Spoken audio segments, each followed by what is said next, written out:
सभी को मेरा प्रणाम, सभी को नमस्कार। मैं मुकुल कुमार। मैं आज आपको ऑनलाइन यूट्यूब के माध्यम से स्थानीय स्वशासन के बारे में कुछ जानकारी देने वाला हूँ। जितने भी साथी, युवा साथी, तमाम जितने भी लोग हमारे इस वीडियो को देख रहे हैं, तो अगर आपको अच्छा लगे तो आप इसको लाइक और सब्सक्राइब करना ना भूलें। आज हम चर्चा करेंगे स्थानीय स्वशासन। स्थानीय स्वशासन में हमारे यहाँ दो प्रकार के शासन की व्यवस्था है। एक हमारे पास आता है शहरी शासन व्यवस्था और एक हमारे पास आता है ग्रामीण ग्रामीण शासन या ग्रामीण शासन व्यवस्था। तो ग्रामीण शासन व्यवस्था जो होता है, ग्रामीण जो स्तर पर स्वशासन होता है, ग्रामीण स्तर पे शासन होता है, ये हमारा आता है पंचायती राज पंचायती राज के अंतर्गत आता है। ये पंचायती राज व्यवस्था भारत में सबसे पहले आया कब था? तो ये पंचायती राज व्यवस्था 1957 में बलवंत मेहता 1957 में बलवंत मेहता के नाम से, बलवंत राय मेहता इनका पूरा ये था नाम से, नेहरू जी ने जो हमारे देश के प्रथम प्रधानमंत्री थे, नेहरू जी ने 2 अक्टूबर गांधी जयंती के दिन इसको लागू किया था। और ये सबसे पहले लागू कहाँ किया गया था दोस्त? तो ये सबसे पहले लागू किया गया था राजस्थान में। ये राजस्थान में नागैर एक स्थान है, वहां पे इसको लागू किया गया था। लेकिन इसके बाद जब ये लागू किया गया तो इसमें कुछ अधिकार जो थे वो सीमित थे। पहले राज्य को ही बता दिया गया, जो राज्य थे राज्य को ही बोला गया, राज्यों को अधिकार दिए गए अपने अनुसार पंचायती राज गठन करने के लिए। तो इसमें काफी संशोधन होते होते आया और लास्ट में 1992 में एक संशोधन हुआ।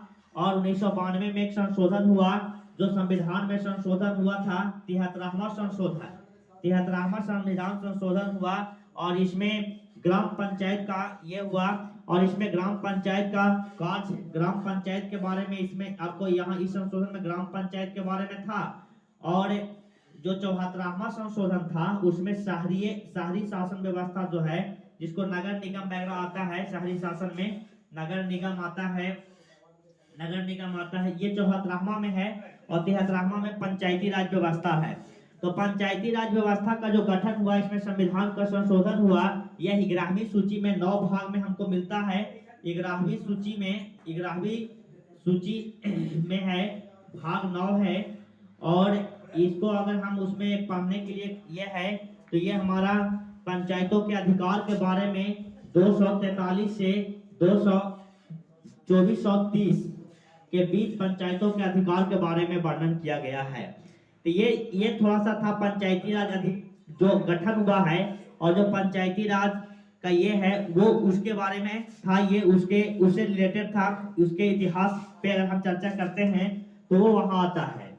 अभी हम चर्चा करेंगे ग्राम पंचायत होता क्या है, ग्राम पंचायत का गठन क्या होता है, और ग्राम पंचायत के कार्य क्या है, ग्राम पंचायत क्या है, कैसे कार्य करती है। तो पंचायती राज व्यवस्था, पंचायती राज जो है, इसका गठन जो है बिहार में पंचायती राज व्यवस्था ये 2006 चल रहा है। तो बिहार में पंचायती राज व्यवस्था के अंतर्गत 3 स्तर में इसको गठन किया है। जिला स्तर पर जिला पार्षद और ग्राम स्तर पर ग्राम पंचायत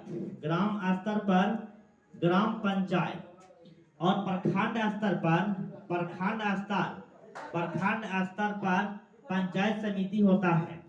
ठीक है, जिला स्तर पर जिला पार्षद, जिला स्तर पर जिला परिषद है, और प्रखंड स्तर पर पंचायत समिति है। मैं एक चीज बताऊंगा आपको जो सिलेबस से भी रिलेटेड है, और मौखिक जो अभी आने वाला चुनाव भी है ग्राम पंचायत का, उसमें भी बहुत सारा ये चीजें आपको, बहुत सारे युवाओं को, बहुत सारे लोगों को पता नहीं है। ग्राम स्तर पर ग्राम पंचायत है। तो जिला स्तर पे जिला पार्षद के कार्य क्या है? तो मैं आपको बता दूं कि जिला परिषद का अध्यक्ष जो होता है, जिला परिषद का अध्यक्ष जो होता है वो जिले का योजना समिति का अध्यक्ष होता है। जिले का जो योजना समिति होता है उसका अध्यक्ष जिला परिषद का अध्यक्ष होता है। और पूरे जिले में जिला की जनसंख्या के अकॉर्डिंग लगभग 50,000 जनसंख्या पर 40 से 50,000 जनसंख्या पर एक जिला परिषद का गठन किया जाता है। एक जिला परिषद का गठन किया जाता है। इसी प्रकार से 5,000 जनसंख्या पर पंचायत समिति का एक प्रखंड में, एक जिला में कई प्रखंड होते हैं और एक प्रखंड में कई पंचायत समिति होते हैं। वो पंचायत के जनसंख्या के अनुसार से, तो 5,000 जनसंख्या पर एक पंचायत समिति का गठन होता है एक प्रखंड में, और 7,000 जनसंख्या, लगभग 7,000 जनसंख्या पर ग्राम पंचायत का गठन किया जाता है।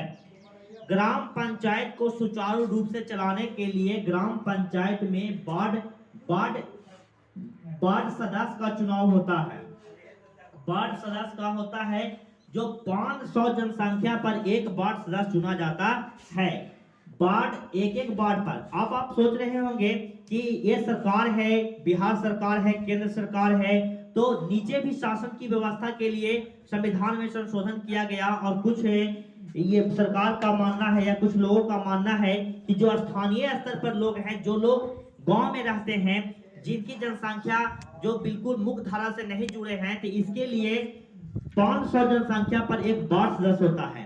वार्ड सदस्य को वार्ड के जितने भी उसके वार्ड में, आप चाहे जिस वार्ड में आते हैं, जो वार्ड में है, वार्ड के जो भी समस्या होती है, जैसे वो समस्या हो गया, किसी भी प्रकार की समस्या को वो अपने ग्राम पंचायत के एक आम सभा लगता है, महीने में एक बार या 2 बार, वो मुखिया अपने अकॉर्डिंग या फिर जनता के अकॉर्डिंग लगाया जाता है। महीने में 1-2 बार ग्राम पंचायत का गठन किया, ग्राम पंचायत में आम सभा बुलाया जाता है और आम सभा में तमाम लोग अपने अपने जो उसकी जो लोगों का जो आवश्यकता है, जो नीड्स है, उसको पूरा किया जाता है। इसी प्रकार से माना जाए तो जिला परिषद क्या है, तो जिला परिषद ये पंचायत समिति और ग्राम पंचायत के जो अध्यक्ष होता है, ग्राम पंचायत का प्रधान होता है, उसको मुखिया कहा जाता है, मुखिया कहा जाता है। और पंचायत समिति का जो अध्यक्ष होता है, पंचायत समिति का जो अध्यक्ष होता है, उसको प्रमुख कहा जाता है। एक प्रखंड में एक प्रमुख का चुनाव होता है। और जिला परिषद का जो अध्यक्ष होता है, उसे अध्यक्ष ही कहा जाता है, चेयरमैन कहा जाता है। जब जिला योजना समिति बनता है तो वहां पर जिला परिषदों का मीटिंग होता है, और जिला परिषद जो होता है वो प्रखंड, पंचायत समिति और ग्राम पंचायत दोनों का ये जो भी काम है या उनका ये कहिए एक तरह से ये दोनों के जो कामों का मुआयना होता है, इसको जिला स्तर पर डीडीसी के मीटिंग में अध्यक्ष के सामने, डीएम के समक्ष ये बात को रखता है। जिला परिषद राज्य द्वारा और राज्य और केंद्र द्वारा जो योजना बनते हैं उसमें भी अपनी बातों को रखता है। तो हमें जिला ये हमारा ग्राम पंचायत में पंचायती राज व्यवस्था को 3 भागों में बांटा गया है। जनसंख्या मैं बता दिया आपको। जिला परिषद के अध्यक्ष जो होता है वो अध्यक्ष कहलाता है, पंचायत समिति के अध्यक्ष को प्रमुख, ग्राम पंचायत के प्रधान को मुखिया कहते हैं। ये 7,000 जनसंख्या पे निर्भर होता है। ये वार्ड सदस्य हमारे 500 जनसंख्या पर निर्भर होता है। यही वार्ड सदस्य, आधा से ज्यादा वार्ड सदस्य, अगर आपके पंचायत में 15 वार्ड सदस्य हैं तो इसमें से 8 वार्ड सदस्य मिल करके उप मुखिया का चुनाव करते हैं। उप मुखिया क्या होता है, जब मुखिया प्रेजेंट नहीं हो, किसी कारणवश से मुखिया का कोई दिक्कत हो गया हो या कहीं पर कोई प्रॉब्लम हो गया हो, तो उस समय मुखिया का काम उप मुखिया संभालता है। अगर ज्यादा दिन तक मुखिया प्रेजेंट नहीं होते हैं तो 6 महीना तक मुखिया का काम उप मुखिया संभालता है, और उसके बाद चुनाव कराने का प्रावधान संविधान के द्वारा किया गया है। तो आप ग्राम पंचायत में पंचायती राज व्यवस्था में सरकार के द्वारा जो योजना दिया जाता है, उस योजना को इम्प्लीमेंट करने के लिए, उस योजना को सही रूप से लागू करने के लिए, उस योजना को सही रूप से सभी लोगों तक पहुंचने के लिए ये 3 प्रकार के शासन की व्यवस्था को बांटा गया है। तो हम जब पंचायती राज व्यवस्था में जब पंचायती राज का चुनाव होता है तो हमें उस समय वोट देते समय यही ध्यान रखना चाहिए कि हमें किस प्रकार के व्यक्ति को हम अपने चुनाव में लाएंगे, किस प्रकार के व्यक्ति को हम चुनेंगे जो हमारी समस्याओं को, हमारे समाधान निकाल सके और हमारे समस्याओं को जहां भी हो मीटिंग हो चाहे जिस स्तर पे हो वहां पे प्रत्यक्ष रूप से रख सकता है। तो ये था हमारे पास पंचायती राज व्यवस्था। मैं एक बार फिर से पंचायती राज व्यवस्था को 3 भागों में बिहार में बांटा गया है। जिला स्तर पे जिला परिषद, प्रखंड स्तर पे पंचायत समिति और ग्राम स्तर पर ग्राम पंचायत का गठन किया गया है। तो आज के लिए इतना ही। मैं नेक्स्ट सेशन में फिर आपको पंचायती राज व्यवस्था में जिला पार्षद के कार्य, पंचायत समिति के कार्य और ग्राम प्रधान और मुखिया के कार्य मैं आपको बताऊंगा। धन्यवाद। फिर मिलेंगे नेक्स्ट सेशन में। अगर हमारा ये वीडियो अच्छा लगा होगा तो आप हमारे वीडियो को लाइक और चैनल को सब्सक्राइब करना ना भूलेंगे। ये था बिहार में पंचायती राज व्यवस्था। धन्यवाद।